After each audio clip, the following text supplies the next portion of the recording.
Welcome to the Legends Behind the Craft podcast, where we feature top leaders in the wine and craft beverage industry with your host, Drew Hendricks. Now, let's get started with the show.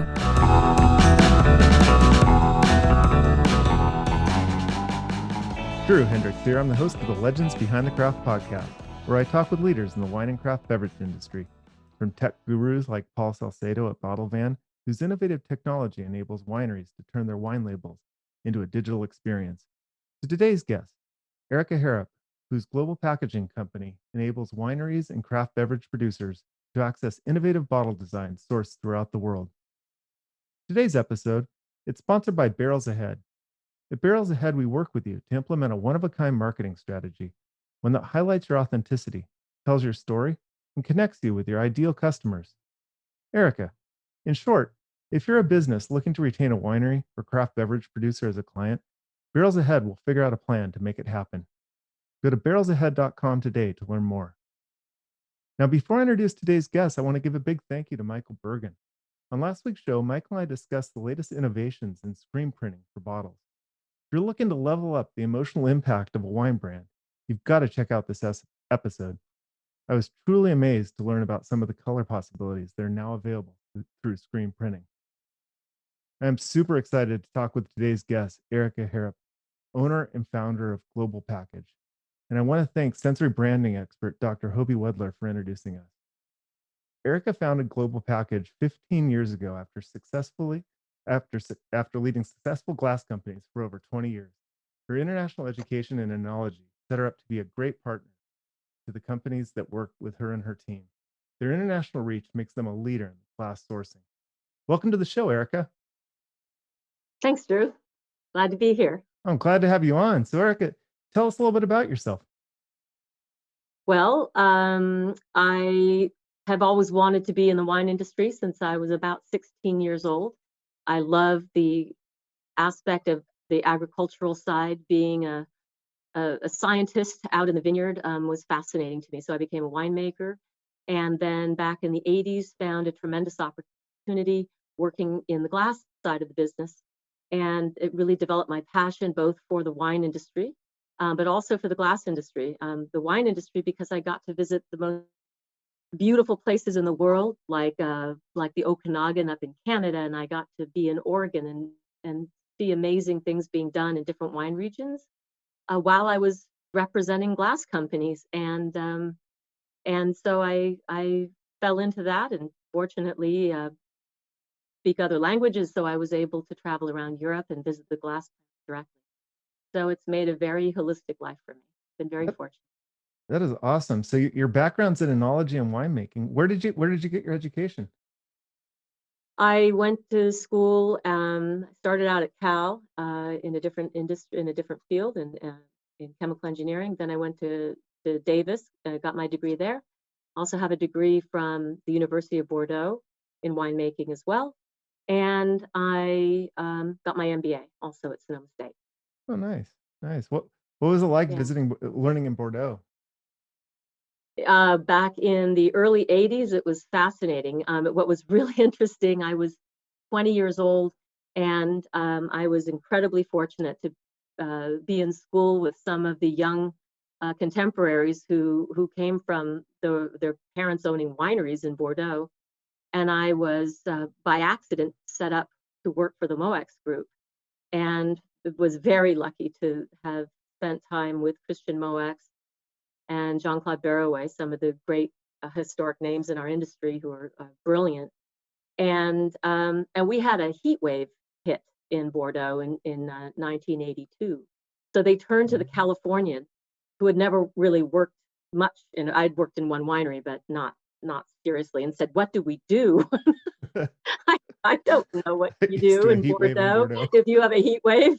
I know what we do in California. We have like air conditioning, and we have, glycol tanks, and I don't know.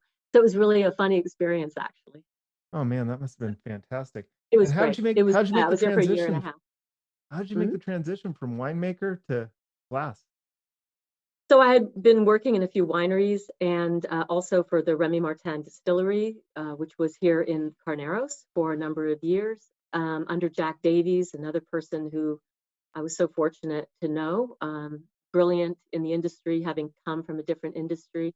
Again, being very young and impressioned by some really brilliant people. And how did I transition? Basically, it was tough in the 80s. The industry in the mid 80s wasn't really as flourishing as it is now.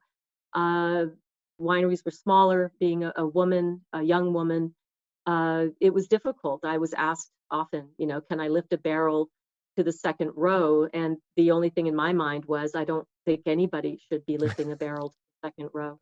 But no matter what I said, they'd just say, obviously, that's not going to. So, but anyway, I ended up running into some French people who had just arrived to run a company called Demtos Glass. And they had just arrived in 1987, actually late 86. In 1987, I was playing sports and met the new general manager, and he needed help in the company. And it was middle of early spring, and I was looking for opportunities. And I took the job on a whim, like, you're 24 years old, and why not try this for a while and travel, and which I did, and I really enjoyed it. Then I went back into production again, and struggled to make minimum wage, and realized that I had this great experience, and was requested to come back into the glass side. So, and found that was really my niche. I think that's a message I would give to any young people. Nobody says, I want to be in the glass industry someday. That's not something people verbalize. Mm-hmm. You find this wonderful opportunity, and it provides you a wealth of opportunity that enriches your life, really. That's So great I've been advice. able to travel my whole life. It's been great. That's phenomenal. Aside from traveling, what excites you most about the glass industry? What's kept you in it for so long? I think it's like a puzzle. I mean, the glass industry, the way you make glass is very much like winemaking. I've always said to anybody who I'm in conversation with about bottles, and they say, "Oh, I got this little thing about the bottle. It's not exactly the same as this other bottle, this in the same production." I go, "Well, bottles are like a living thing. Mm. Each bottle will be slightly different, and that's the way it is." A little bit like wine, where every bottle of wine you could anticipate might be slightly different from another. The wine itself. So I'm fascinated by glass forming. To watch glass be made is a beautiful thing. To watch hot lava glass come out of the furnace and turn into some beautiful shape, and to help people understand how to make those shapes, how to come up with your own unique shape. It's glass is it's like a puzzle. I really do enjoy. That it is amazing. I've watched a few YouTube videos of them being made. It's just Yeah. it's hard. We have some on our website. I believe the videos are still there. When I'm there, I always take pictures of videos. They all look the same after 30 years, but I still take videos because I love it. I never get tired of the glow. That orange Yeah, glow coming out. It's just amazing. So yeah. where did the idea? So you worked in the glass industry for 20 years, and Uh-huh. then you founded your own company, Global Package. Where did Right. the idea for that come from? So what I had seen, I had worked for a very well-known glass company out of Europe called Sabre Glass. And prior to that, I had worked for a company that no longer was that company being Demtos Glass, where I Mm. started. And when I had originally been at Demtos, I was very fortunate to go often to different glass factories all over Europe. So I knew 16 glass factories. And as Demtos grew and then sold and became a different company now called Saxco, they weren't that company Demtos, that original company no longer really existed, where they were interested in sourcing the unique, Mm. exceptional product out of some factory in Europe. It was much more turning, as companies get bigger, as they would start to mainstream the products that they want to work with. So I realized there were all these opportunities that weren't being tapped into. And after many years in the glass industry, one dream that every winemaker has is to have their own brand someday. Mm. And it was something that was in my mind for years. That what more do I have to provide in my industry? And I realized that I really wanted to have my own company. I wanted to be able to give it my direction exclusively, as much as anything would be exclusively your own direction. And so I knew that there were all these factories that were not really being represented. And Mm. because I'd spent many years visiting them, and because I had also then spent many years being in international shows and continuing to befriend these people, the glass industry is a very, very small industry. Everybody knows each other. So when I wanted to go on my own, they were very, very welcoming. They were very happy to have a person who understood the industry, who understood the European mentality of the industry, and could bring the glass to the United States. I was very fortunate to have suppliers who were completely backing me. That is so nice to have a very like a cultivating environment versus having to like claw your way in. Yeah, That must exactly. Yeah. Yeah, that must that's the thing. You have to know a lot about your industry. You have to have conviction that you know that you're doing the right thing. And that's, I'd say, the hardest part about starting your own business. I will tell you that the tide is very strong against it. Mhm. You have to have complete conviction that you have a place, and that that your suppliers will really be there and understand what your purpose is. So Absolutely. Now, yeah, in the pre-show, we talked about your name, Global Package, and at first it just seems like a very generic name, but you went in and you explained it was. I was impressed. There's some thought behind that. You want to yeah. tell us about that? Yeah, I like the double entendre of things. I've always enjoyed that, and for me, there should always be a twist so that people have to think just a little bit longer about something. Global package, it's it's the idea that it's not that the whole bottle matters. The global package matters. Um, so that's our goal has always been not only to provide the glass, but to also look for other options that would make that whole package look better. Mm. Um, but on the other side of that, also the global package is the fact that we are searching globally for that package, that we are looking to source anywhere to make sure that we're finding the best match for the customer. Yeah, searching everywhere over the last 15 years. I'm sure you Mhm. found many other different sources for glass. How has the landscape changed over the last 15, 20 years for glass production? I think that's the hardest thing for our client base, I should say the whole wine industry and the spirits industry, to really understand how much the glass industry, although the technology of the industry has not changed, the landscape has changed dramatically. And it really, I mean, when I started in the glass industry, um, what made Demtos glass unique, the initial impetus was that the color dead leaf did not exist outside of France. It was only made in France. Hmm. And there were Francophiles who said, I really want dead leaf. And so Demtos Glass, who was founded by two Frenchmen, one of them being Philippe Demtos and then other a Frenchman in the glass business in France, said, let's import dead leaf. So that's how Demtos Glass started. Oh wow. Now is So if you think about dead leaf's the color like the and it's green the color? color. It's the yellowish color of like Chardonnay, which Okay. now you see a lot more Chardonnays in antique, which was also a color that also originated in France. So if we think about what the industry has done in really not a very long period, well, depends on how old you are. In a 35, 40-year span, we now have dead leaf, we have antique made domestically. Uh, these are not unique colors to the American market. In the last 15 years since we've started, and that's the great the, the what we talk about here at Global Package. When you started a company 15 years ago and say, what did you do for the first 4 or 5 years? What did you Mhm. do for the next 4 or 5 years?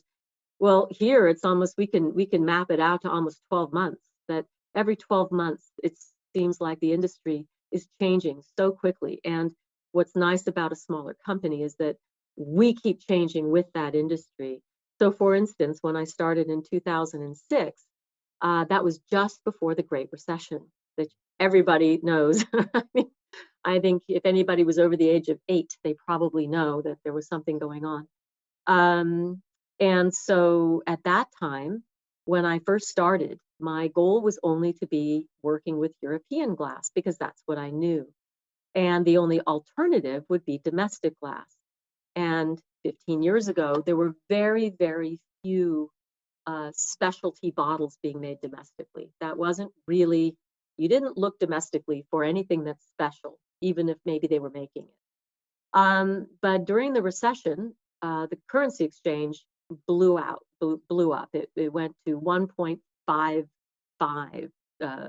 dollars to the euro. So if I were going to sell a bottle out of Europe, oh, I told you it was worth it was $1 to sell. No, oh, I'm sorry, that bottle just changed to $1.55. That was a little disruptive. So we could see this happening and realizing that that this wasn't this was going to become very, very disruptive. 2 years into global package, and I was very fortunate because I met up with a supplier in Europe, and I was visiting them in Spain, a group called Estal, who are very good partners of ours. And I was in his office, and I said, "What is this bottle? This is something I really like, but I know it's not made by a producer I know." And there was a little smile on the edge of his face, and he said, "Well, we're setting up an office in China." But I already knew there were companies looking in China. Other friends of mine in the glass industry were in Australia, and they said, "We're bringing in glass from China." And I said, "Is that a good idea?" And they said, "Well, we're using it for our pressurized vessels." And in the glass industry, if you are selling pressurized glass to a market, you better be darn good at what you're doing, because pressurized glass, if it's poorly made, will explode. Mm. So when they said, "Oh, no, we're bringing millions of bottles from China," I said, "Whoop," I knew that I needed to find a way. And it was like a miracle that the way was right in front of me with Estal. They knew that they had to find a U.S. partner because the bigger markets is in the United States. And they were looking for opportunity to start a company and be a global player in the market. So since 2008, we have been importing bottles out of China. We work together with an office in Shanghai, the Estal office. And so that is a huge change in the industry since 2010, 2011. You start to see a huge influx because you can have really nice glass made in China. What's special about China also is that we can run specialty shapes at medium size runs, all the way up to big runs, but we can make 20,000 cases of a very nice looking bottle, and at a very, very good price. And the price is consistent with US pricing, where in Europe we have more expensive freight, which fluctuates more, and we also have the currency, which fluctuates more. So those things affect how, no customer wants to say, "I want to order glass in March and I want it in July, but I have no idea what you're going to charge me." They want consistency. That's important. So that's the job of any good supplier is to do the best we can to have consistency in quality and consistency in pricing. It's so China, huge factor in the last 13, 14 years, huge factor. And that really opened up the doors for customization? That's right. We were able, we have, it's like when you start a company, you have to be able to provide many things and get people to start to come into you to actually do the things that you really want to do, which is customization. So we are customizing bottles at 10 to 20,000 cases out of Asia. And we are also customizing bottles in Europe. So that is really the apex of what Global Package does. We really want to provide the highest quality customized bottle. That's what we really love doing. Well, that's fascinating. Now, I know very little about bottle customization.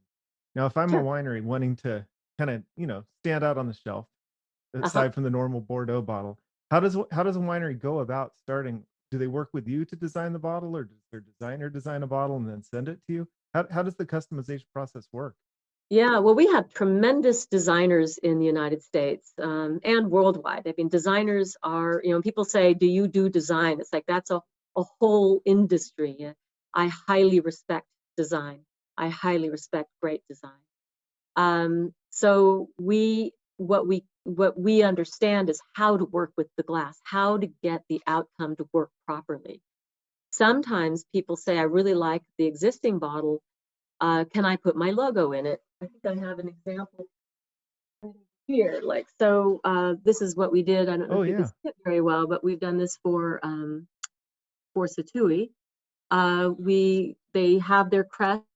We worked with the designer to implement the size and to work with the shape that we already had.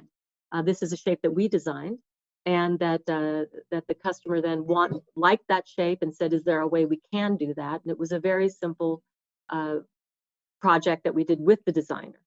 Other times they totally design the bottle through a designer, but again, anytime that we can work together with a customer, we end up with a better outcome. Here's one that we did for Limerick Lane. This came out last year. Oh, that's great. And they wanted a bottle that would work for all their varietals. So mainly Zinfandel is their strength, but other varieties as well. So they didn't want to have a classic Bordeaux, classic Burgundy. They wanted their own shape. This is their own winery design, and then putting the L inside the neck. I like that. So the designer, she worked on it at length, and the goal, they set certain parameters. Man, I love what they're doing there. That's really great. It's really neat. It's super beautiful. I just think this bottle's great. It's almost like a blend, like a step up from an Aubryon bottle, and it's got that great L&L. Maybe Aubryon doesn't. They may not want you saying that. But oh no, well, it's a step over by. I would say it's a step up, but yeah, I used to sell a lot of Limerick Lane back in the day. I actually like their new. They probably changed their logo many times since then, but that's the first time I've seen that logo. I loved it. Yeah. So and they really wanted to come out with something very different, and so it's Jake, the owner, wants to really, like you're saying, like the Aubryon, he wants to have a presence in the industry. He wants people to recognize what they're doing, and I think it's terrific. And another one, actually, Susan at Acquiesce. This is a shape that they wanted to lightweight the bottle that they had, and so this is a really beautiful bottle. And they put their own artwork down in the base. I don't know if you can. Oh yeah, no, I can see. I have not seen a custom base like that. That's fantastic. It's very, very, very cool what they did. So it's what is that? I can't quite see. It's the woman in the vineyard. I don't know if you can see. Oh, I can see it now. Yeah, it's really, really neat, and it came out extremely well. There's certain things that as a glass producer, you really, really hope it's going to. I mean, it can be done. You don't know if it's going to succeed for the outcome of the customer, right? Saying, well, it is there, and they're saying, but I wanted something slightly different. In this case, what she wanted, she got, and she's very, very happy with, because it actually reflects up, because there's a slightly thick base here. Oh yeah. On the bottom will reflect up into the glass, and you can see it. It magnifies it like a loop effect. It's really cool. That sounds awesome. I wonder if you could use that as like a stamp for a cookie. I'm sure you could. Just on the cooking thing, you've got to. Yeah, you could be drinking the wine while you're stamping your cookies. You're absolutely right. It's a great idea. It didn't occur to me. I'll let you know that. Yeah, that you want a bottle to stamp a cookie. Yeah. You mentioned how they made the bottle lighter. That is something that new, that you guys actually have a light bottle line. We do. Given today's like environmental issues and just lean packaging. Talk to me a little bit about that. So when we think about environmental, I mean, everybody comes from a different point of view. They come in from a different angle and say, well, what I really want is something. And I said, well, no, you don't need to have the lightest weight bottle to succeed at aiming more toward an environmental direction. Many bottles are over 700 grams. And what is that, a pound and a half? It's quite heavy. You can have an absolutely beautiful bottle under 700 grams. This bottle here is quite large, but it's only 680 grams. And then again, personalized and such. The same with all of these. These are all around 700 or less. So the first thing is to consider how much money, how much of a carbon footprint are you creating per kilo of glass, and you can Mm. greatly reduce that by reducing glass content. Also, not only in the glass production side, but also in transportation, where we can reduce transport for shipping the product around, but also when it's full, by 15 to 20% because we can get that much more glass onto a pallet.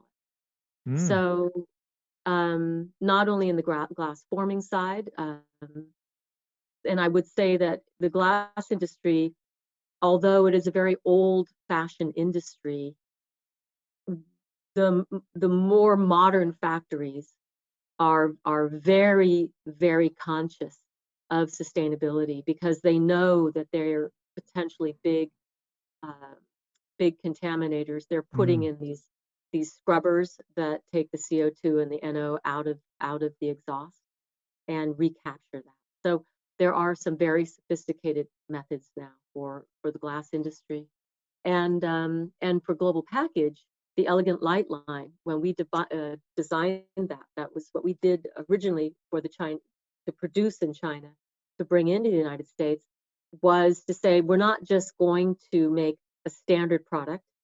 We want to make something that's a cut above. We want to provide a quality product into the U.S. market that's going to have a unique shape that will be our shape, Mm. because our goal always was to provide more sophisticated looking packaging.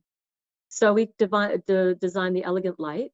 The Elegant Light line is glass that normally is around 100 grams less than its counterpart. There'll be a bottle that's very fancy, straight side, or very fancy tapered bottle. We're aiming at designing a bottle that is in the same category, but going to be lighter weight, Mm. so that you end up like, here's a 600-gram bottle I'll grab here. This is a very sophisticated looking bottle. Oh yeah. It looks like a big heavyweight bottle next to one of the big heavyweights. This is a 600-gram bottle. It's got a Wow. beautiful taper. It's about a ½ inch taller than a standard bottle, just by good design, just by saying, what are the cues that people want? Mm-hmm. People want their bottle to be a little bit bigger. Well, does that mean you have to be heavier? No, you have to be taller. You round out the shoulders. You make it look you make it Stout. look wider, yeah. Um, and then give it a bigger neck, give it a fatter neck, so that again, it Mm. looks like it has more volume, more capacity inside, but more volume of glass, when it in fact doesn't. So all of the Elegant Light line are all 31.5 capsule size. So 31.5 capsule size means they all have the same larger neck, whether they're Burgundy or Bordeaux. And you can standardize. Again, environmental is about how can we use less material to satisfy the needs of our clients and their consumers. Mm-hmm. So if they can use the same capsule and they're not buying a huge variety of capsules to satisfy every category that they're going to produce. So if they've got a high end, they've got a medium and a low end, we can have a bottle that's very elegant, 3 different shapes, all using the same capsule. Bordeaux, Burgundy. Um, so that's what we did. That's fantastic. What the lightness of the bottles and the shape, where do you see the next innovations happening in the glass industry that you guys are looking at?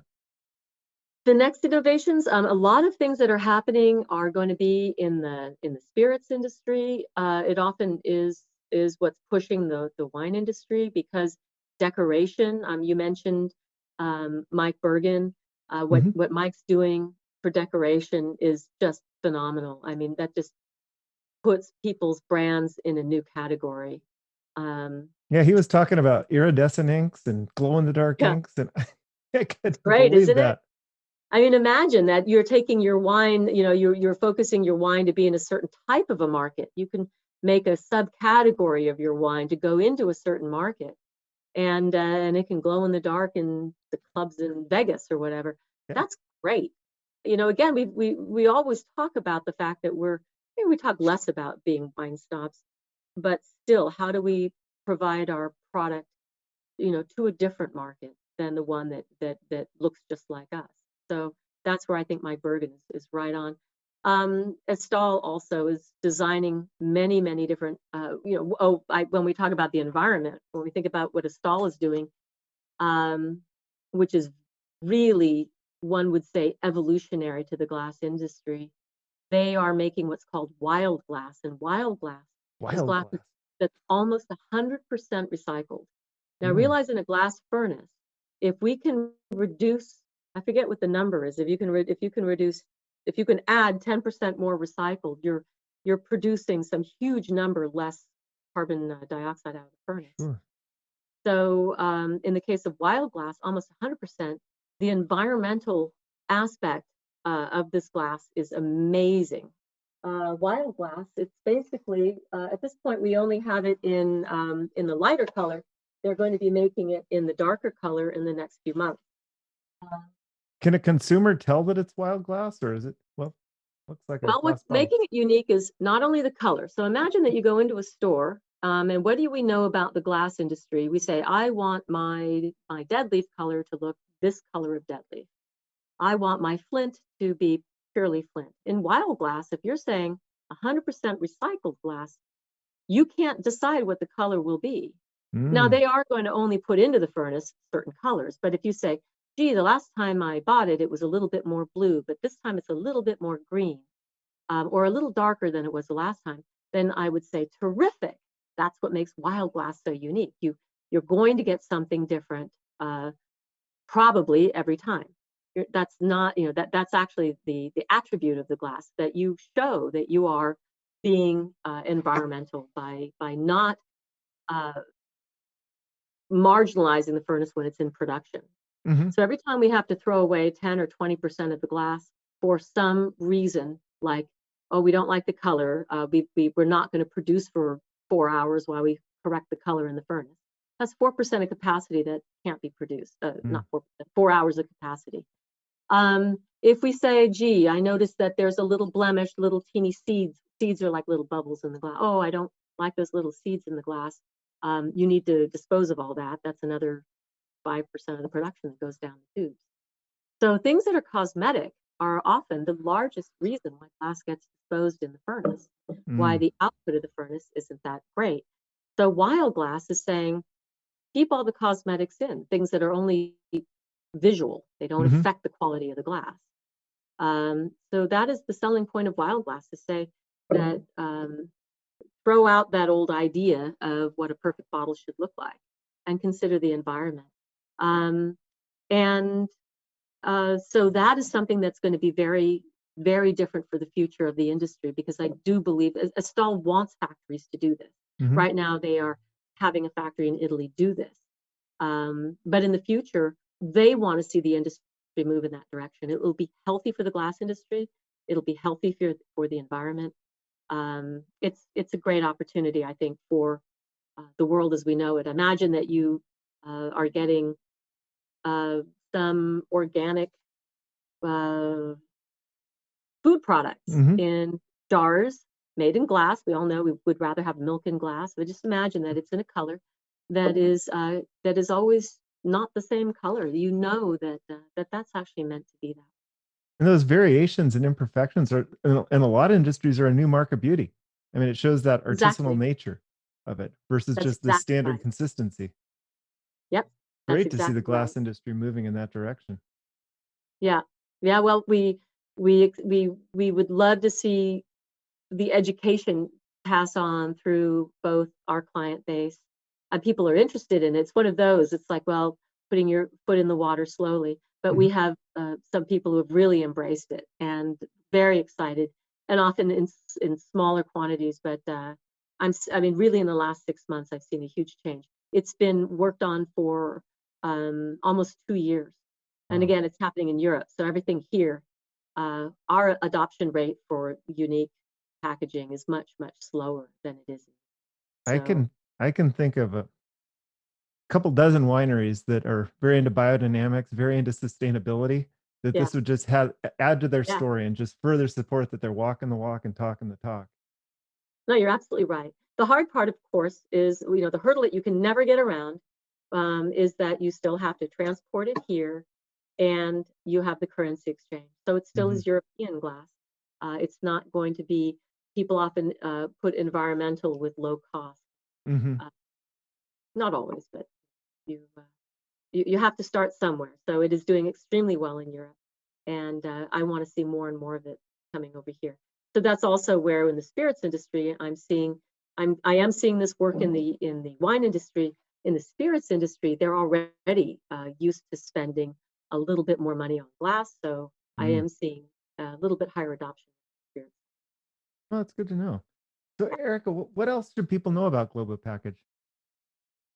What should we know about Global Package? That we are now also working with domestic glass.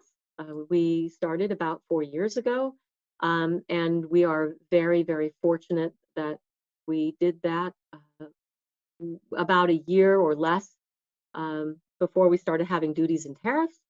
So we were already well entrenched in developing the domestic glass market that we could sell here before we were having again to shift our focus because the Asian glass, which was considered a good price, became more expensive.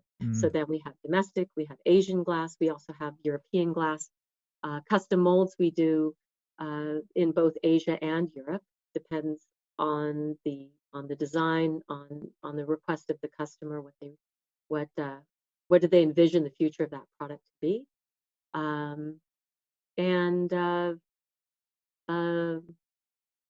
Yeah. Oh, that's fantastic. As we wrap down the show, I always try to ask people, who do you admire right now in the wine industry, or what organizations are standing out to you? I was really, really excited to be called by Napa Green. Napa Green is wine industry focused, looking at sustainability, looking at the environment. Very happy to be part of their group. I think that a lot of the women's groups that are supporting the wine industry and encouraging women to try to participate in different ways in the industry. I am members of some of those groups, or participate as often as I can. I think that the industry is there's no other industry like when I speak of the industry, of course, I'm speaking of the wine industry because it's in my blood. It's what I love. So I would say really proud of a lot of the women in the industry, what they're doing, and the fact that they never look around, they keep looking forward, and that makes a big difference, I think. Oh, that's excellent. So today we've been talking with Erica Harrop, founder of Global Package. Erica, where can people learn more about you? You can come to www.globalpackage.net, and so we would love to have people to come in and inquire. You can also write to sales@globalpackage.net, and you will eventually get to me. That sounds good. Well, all right, Erica, thank you so much. Bye, and thank you, everyone. Thanks a lot, dude. It was great.